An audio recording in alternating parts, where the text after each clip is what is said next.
Hai Sobat Murid, selamat datang kembali di channel STEM on You. Pada hari yang indah ini kita akan belajar prakarya dan kewirausahaan untuk kelas 10 MIPA dan IPS dengan submateri pengolahan. Nah, video kali ini akan membahas tentang pendahuluan pengolahan makanan awetan. Tanpa perlu berlama-lama, langsung saja kita belajar.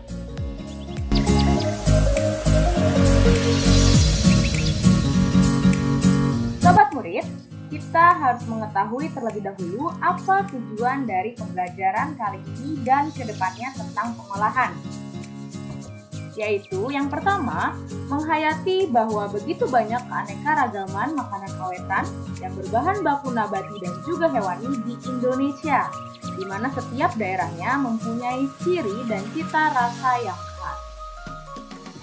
Selanjutnya, menghayati percaya diri, bertanggung jawab, kreatif, dan inovatif dalam membuat analisis kebutuhan akan adanya teknologi pengolahan yang baik dan tepat untuk setiap makanan awetan yang berbahan baku nabati dan hewani. Selanjutnya, mendesain dan membuat produk makanan awetan yang berbahan baku nabati dan hewani khas daerah masing-masing, meliputi teknik pengolahan, kemasan, dan pelabelan, perhitungan biaya, sistem pemasaran, serta model promosi. Kemudian, mempresentasikan. Apa yang dipresentasikan? Pertama, peluang dan perencanaan usaha sesuai pilihan makanan awetan yang dipilih dengan sungguh-sungguh dan percaya diri. Kedua, mempresentasikan pengembangan bisnis makanan awetan meliputi teknik pengolahan, kemasan, promosi, dan pemasaran sesuai dengan produk yang dipilihnya. Baik Sobat Murid, kita masuk ke definisi dari pengolahan. Karena kedepannya kita akan belajar tentang pengolahan makanan, alangkah lebih baiknya jika kita mengetahui apa itu pengolahan terlebih dahulu.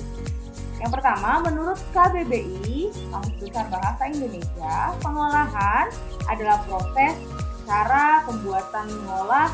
Kalau pada data berarti data processing, kemudian perbuatan mengolah data. Kalau berhubungan dengan pertanian atau budidaya, ya, pengolahan di sini diartikan dengan kegiatan atau proses yang terdiri dari proses panen, pengeringan, pembersihan, dan lain-lainnya.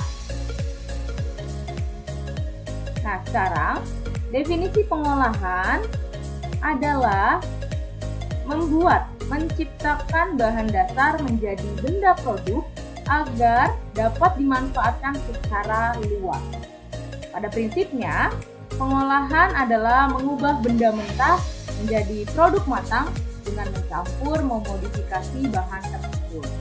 Nah, jadi dapat disimpulkan pengolahan adalah mengubah atau memodifikasi sebuah barang yang masih mentah menjadi barang atau produk matang. Karena kita akan mengolah bahan pangan, jadi kita harus terlebih dahulu mengetahui bahan pangan beserta jenis-jenisnya. Ya, bahan pangan itu sendiri adalah hasil panen, di mana kita sudah belajar pada budidaya, hasil panennya itu merupakan bahan pangan. Hasil peternakan juga merupakan bahan pangan. Bahan pangan ini dibagi menjadi dua jenis, yaitu bahan pangan nabati dan juga bahan pangan hewani. Kita tahu dan sudah sangat familiar bahwa bahan pangan nabati adalah bahan pangan yang berasal dari tumbuh-tumbuhan. Ya, di sini bisa dilihat contohnya dari sayur hijau, bumbu-bumbu, ya, buah-buahan, termasuk dari nabati. Kemudian ada juga bahan pangan hewani, yaitu bahan pangan yang berasal dari hewan, baik itu daging, ikan, kemudian susu, telur, dan olahan lainnya. Ya, seperti yang sudah saya sebutkan tadi bahwa bahan nabati adalah bahan yang diperoleh dan berasal dari tumbuhan, seperti sayur-sayuran, buah-buahan, rempah-rempah atau bumbu. Kemudian yang kita sudah pelajari ya, umbi-umbian, rumput-rumputan, serealia, kemudian kacang-kacangan. Itu semua termasuk contoh bahan pangan yang berasal dari tumbuhan atau nabati. Selanjutnya bahan pangan hewani, yaitu bahan pangan yang dihasilkan oleh hewan, seperti daging, ikan, susu, dan juga telur. Mari mengenal produk pengawetan bahan pangan nabati dan juga hewani. Kalau nabati, nah ada apa saja kira-kira bahan pangan awetan dari nabati? Ya, ada acar. Kemudian ada juga asinan. Asinan ini mungkin yang paling terkenal dari Bogor dan juga dari Jakarta atau asinan Betawi. Kemudian ada juga tapai. Kemudian kimchi. Ya, kimchi ini sebenarnya termasuk juga ke dalam acar ya. Kemudian ada juga manisan. Mungkin lebih familiar manisan buah yang kalian dapat temui pada supermarket misalnya. Kemudian ada juga buah atau sayuran dalam kemasan kaleng. Nah, masih banyak lagi contoh makanan awetan dari bahan nabati. Selanjutnya, makanan awetan dari bahan hewani. Kira-kira apa saja? Ayo. Ya, ada daging atau ikan kaleng ya. Mungkin yang kalian sudah tahu dan sudah kalian pernah makan ya, makanan daging kaleng ini. Selanjutnya ada ikan yang diasap atau ikan asap, juga termasuk makanan awetan dari bahan hewani. Kemudian yang kalian mungkin sering makan ya, makanan beku gitu. Ada sosis, ada juga nugget. Ya, makanan beku itu juga termasuk dari contoh makanan awetan hewani. Kemudian abon. Abon juga termasuk. Ada juga ikan asin ya, dengan berbagai ikan yang diasinkan, itu juga termasuk ke dalam makanan awetan dari bahan hewani. Dan masih banyak lagi contoh produk makanan awetan dari bahan nabati dan juga hewani. Kalau kalian tahu lebih banyak, boleh komen di bawah. Nah, Sobat Murid, sekarang kita masuk pada topik utama kita dari submateri pengolahan, yaitu pengawetan makanan. Pengawetan makanan merupakan bagian dari pengolahan makanan. Dan pengawetan makanan ini telah dimulai dari zaman prasejarah saat manusia memproses bahan makanan mentah menjadi berbagai jenis bahan masakan dengan cara pemanggangan di atas api, pengasapan, perebusan, fermentasi, pengeringan dengan matahari, dan juga penggaraman. Jadi memang dari sejak dahulu kala sudah ada proses pengawetan makanan, di mana kita tahu bahwa pada zaman dahulu kala tidak ada yang namanya teknologi lemari es atau pendingin, yang menyebabkan semakin cepat makanan itu membusuk kalau ditaruh pada ruangan biasa atau suhu ruangan. Nah, sehingga nenek moyang kita sudah menggunakan berbagai cara untuk tetap mengawetkan makanan, ya, yaitu tadi pemanggangan, misalnya pengasapan seperti pada gambar, ada juga fermentasi, pengeringan dengan matahari, dan penggaraman. Manfaat pengawetan pangan. Mutu bahan pangan paling terbaik adalah sesaat setelah pemanenan atau pemotongan. Setiap produk makanan atau minuman mempunyai masa keawetan yang berbeda-beda. Banyak hal yang mempengaruhinya. Dan dengan adanya pengawetan pangan ini, mutunya akan tetap terjaga. Ya, kemudian proses pengawetan adalah suatu cara untuk menjadikan hasil peternakan dan pertanian yang awalnya bersifat mudah rusak menjadi produk makanan atau minuman yang lebih awet, dengan sebisa mungkin tetap mempertahankan sifat fisiknya. Sifat fisik apa aja? Contohnya tekstur, warna, rasa, dan tidak tertinggal zat gizinya. Jadi di sini manfaat pengawetan makanan lebih ke semakin panjang umur atau masa simpan atau masa keawetan suatu pangan. Selain itu, diharapkan manfaat dari pengawetan pangan ini juga menjaga untuk tetap mempertahankan sifat fisik dari makanan itu sendiri. Sobat murid, lantas bagaimana jika bahan pangan tidak diawetkan? Nah, ketika bahan pangan tidak diawetkan, maka yang terjadi adalah kerusakan makanan. Nah, kerusakan makanan ini contohnya makanan mati, busuk, berjamur, kemudian menimbulkan bau yang tidak sedap, ya. Kemudian juga warnanya sudah mulai pucat atau tidak cerah lagi seperti waktu masih segar. Dan masih banyak lagi contoh-contoh dari kerusakan makanan. Nah, untuk lebih jelas lagi mengamati kerusakan makanan, saya memberi contoh pengamatan singkong dan tapioka.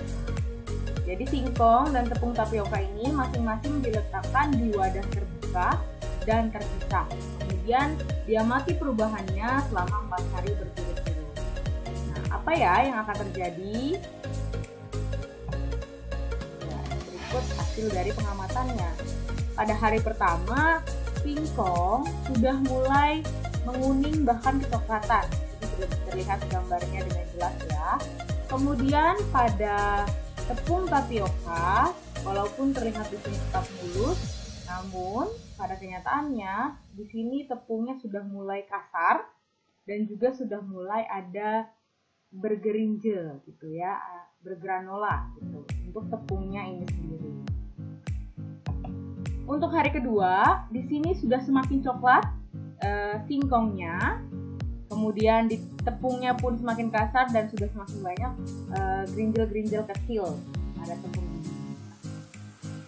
Nah, pada hari ketiga sudah semakin coklat singkongnya, kemudian juga sudah semakin mengurus ya atau semakin mengecil singkongnya, kemudian juga untuk tepung tapiokanya sudah semakin banyak gerinjelannya ya, sudah semakin besar lagi, bukan seperti yang sebelumnya itu gerinjelan kecil. Kalau di tepung tapioka hari ketiga sudah gerinjelannya sudah semakin besar. Nah, untuk singkong sendiri selain sudah semakin mengecil dan juga semakin coklat, sudah mulai timbul bau tidak sedap. Nah, pada hari keempat bisa dilihatnya singkongnya di sini sudah berjamur. Selain semakin mengecil dan coklat, dia juga sudah timbul jamur dan baunya juga sudah semakin tidak sedap. Untuk tapiokanya sendiri ya semakin kasar, semakin banyak gerinjelan besar, juga tidak semulus waktu hari pertama.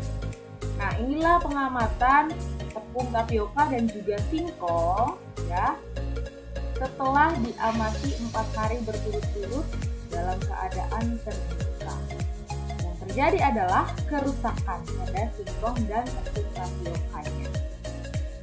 Kerusakan bahan pangan tentu saja ada beberapa faktor yang menyebabkan, yaitu pertumbuhan dan aktivitas mikroba, yaitu bakteri, kamir, dan juga kapang.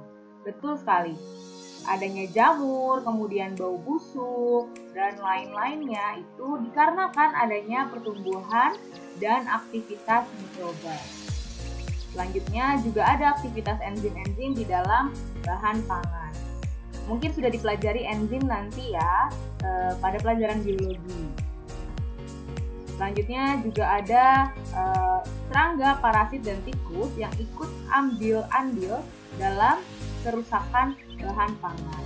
Jadi lebih baik kalau menyimpan bahan pangan walaupun dalam suhu ruangan tertutup ya, supaya bebas dari tangan-tangan serangga, parasit atau tikus dan pengerat lainnya. Suhu juga termasuk salah satu faktor yang menyebabkan kerusakan bahan pangan. Jadi suhu itu kan ada suhu panas, suhu dingin, dan juga suhu ruangan. Atau boleh disebut juga suhu tinggi, suhu rendah, dan juga suhu ruangan. Pada suhu ruangan, pertumbuhan dan aktivitas mikroba itu akan lebih cepat. Jadi itulah mengapa pada suhu ruangan makanan, apalagi dalam keadaan terbuka, akan lebih cepat rusak, basi misalnya, atau busuk. Tapi ketika makanan atau bahan pangan kita letakkan pada suhu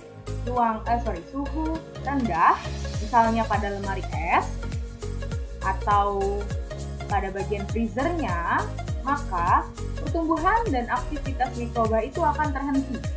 Kenapa? Karena pada suhu rendah atau pada beku gitu ya, maka mikrobanya akan ikut membeku sehingga tidak ada pertumbuhan ataupun aktivitas mikroba. Nah, kalau pada suhu panas atau suhu tinggi, maka mikroba akan mati ya. Karena mikroba itu mati sehingga tidak ada pertumbuhan dan aktivitas mikroba. Jadi jelas ya bedanya makanan pada suhu tinggi, suhu ruangan dan juga suhu rendah. Selanjutnya, kadar air, udara terutama oksigen, sinar dan jangka waktu penyimpanan. Ya, betul sekali. Kadar air, semakin banyak kadar air dalam bahan pangan, maka akan semakin mempercepat pertumbuhan aktivitas mikroba. Sehingga nanti kan ada proses pengawetan, salah satunya pengeringan, pengasapan. Nah, itu untuk mengurangi kadar airnya. Udara terutama oksigen, ya itu tadi kalau misalnya bahan pangan kita letakkan di ruangan terbuka tanpa kita tutup, maka udara yang ada di sekitarnya oksigen bisa mengoksidasi sehingga terjadilah kerusakan pada bahan pangan. Begitu juga sinar dan jangka waktu penyimpanan. Walaupun makanan sudah diawetkan, tapi tetap makanan yang diawetkan itu hanya diperpanjang umurnya saja, tidak semerta-merta tidak akan basi selamanya. Itu adalah salah besar ya.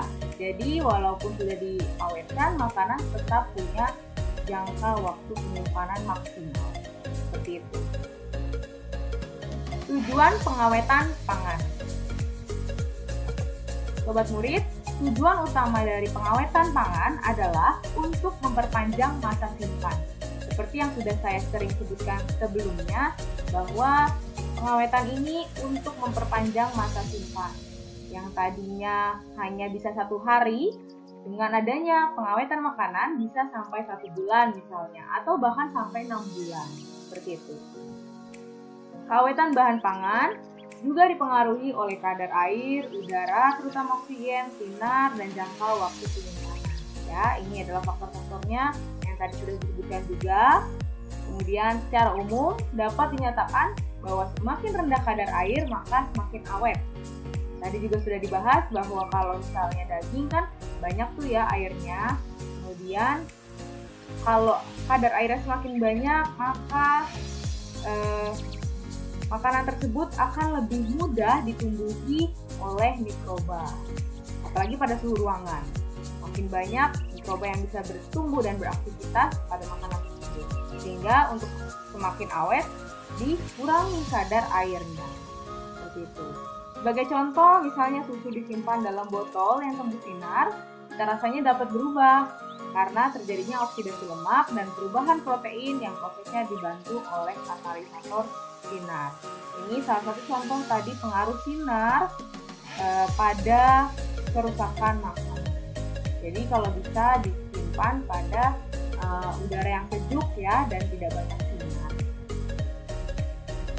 Sobat murid, sekarang kita masuk pada pengolahan makanan awetan nabati. Seperti yang saya sudah sounding sebelumnya bahwa kelas kita akan mempelajari pengolahan makanan awetan nabati sampai sebelum PTS.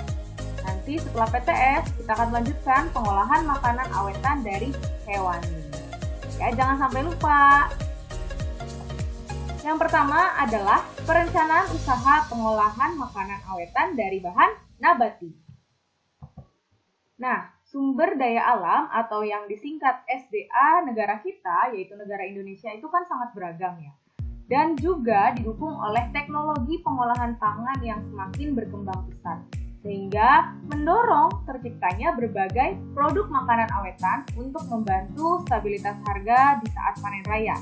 Serta menjaga agar tidak ada hasil panen yang sampai terbuang sia-sia.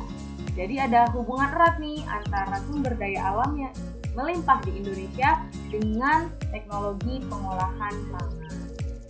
Jadi kalau misalnya kita lagi panen yang sangat besar gitu ya, kita tidak perlu takut sampai hasil panen itu terbuang sia-sia karena kita sudah punya teknologi pengolahan pangan baik yang tradisional ataupun yang modern, sehingga hasil panen itu dapat lebih awet ya, kemudian bisa dijual kapanpun itu tanpa terjadinya kelangkaan. Nah, efeknya adalah stabilitas harga di pasar. Nah, yang tadi saya bilang ya, hasil panen nabati tidak terbuang sia-sia dengan adanya teknologi pangan, sehingga bisa diolah menjadi makanan awetan atau makanan olahan bahan nabati lainnya. Sobat murid, karena kita akan mempelajari pengolahan makanan awetan nabati, kita terlebih dahulu harus mengetahui apa itu makanan awetan nabati. Makanan awetan nabati adalah makanan yang dibuat dari sumber daya alam nabati yang sudah melalui proses pengolahan tepat, sesuai, dan dikemas dengan baik menggunakan pengawet ataupun tidak, sehingga mempunyai umur simpan yang lebih panjang. Jika menggunakan pengawet, maka harus sesuai dengan kriteria BPOM. Kira-kira mengapa ya kita harus berwirausaha makanan awetan dari bahan nabati? Nah, tentu banyak sekali hal-hal yang menguntungkan ketika kita berwirausaha makanan awetan dari nabati. Yang pertama, produknya sangat bervariasi. Ya, sangat bervariasi untuk produk makanan awetan dari nabati. Mau dari frozen food, kemudian yang dikaleng, digoreng, ataupun apapun itu banyak ya. Kemudian juga bahan bakunya mudah didapat, ya sangat mudah didapat.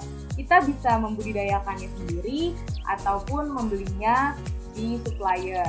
Gitu. Kalau membudidayakan sendiri mungkin akan ada lahan yang harus kita kelola ya. Bisa juga kalau mau lebih mudah mendapatkannya langsung beli ke supplier. Nah, selanjutnya teknologi pengolahan cukup sederhana dan dapat dipelajari. Betul sekali bahwa teknologi pengolahan pangan dari makanan awetan nabati cenderung lebih mudah dibandingkan makanan awetan hewani. Kemudian sudah banyak sekali tutorial membuat makanan awetan dari nabati di internet, jadi bisa sobat murid berselancar di sana atau juga dari platform-platform media sosial. Nah, sangat mudah sekali sobat murid untuk membuka wirausaha makanan awetan dari nabati. Selanjutnya, investasi alat dan mesin dapat disesuaikan dengan dana yang tersedia. Nah, di sini tergantung ya kita mau membuatnya apa. Gitu. Mungkin kalau yang saya perhatikan akan lebih mahal kalau misalnya dengan teknologi yang paling canggih gitu ya. Bisa menggunakan oven misalnya untuk pengeringannya. Kalau tidak bisa juga menggunakan teknologi sederhana ya yang tradisional kita keringkan saja. Itu bisa disesuaikan dengan budget atau dana yang tersedia. Selanjutnya, pilihan kemasan yang sangat beragam dan mudah didapat.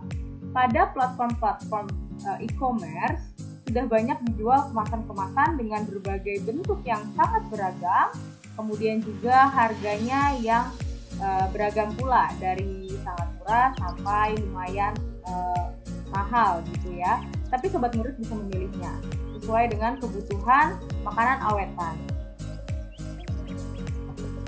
Nah, yang terakhir adalah pasar sangat terbuka lebar, betul sekali. Dimanapun, makanan ini akan sangat dibutuhkan oleh kita manusia. Jadi, untuk wirausaha makanan awetan dari nabati, sobat murid tidak perlu takut karena siapapun akan menerima. Dengan catatan harus memiliki kualitas ya makanan awetan yang kita jual.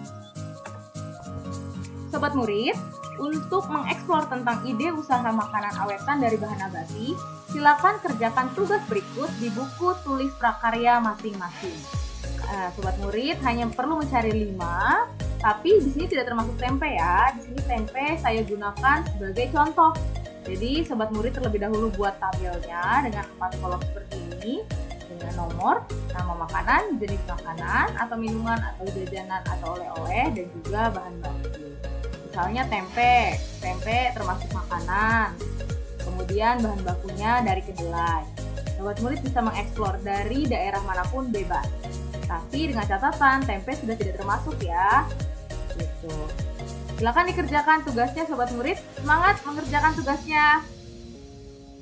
Yap sobat murid, kita sudah sampai di penghujung video pembelajaran hari ini.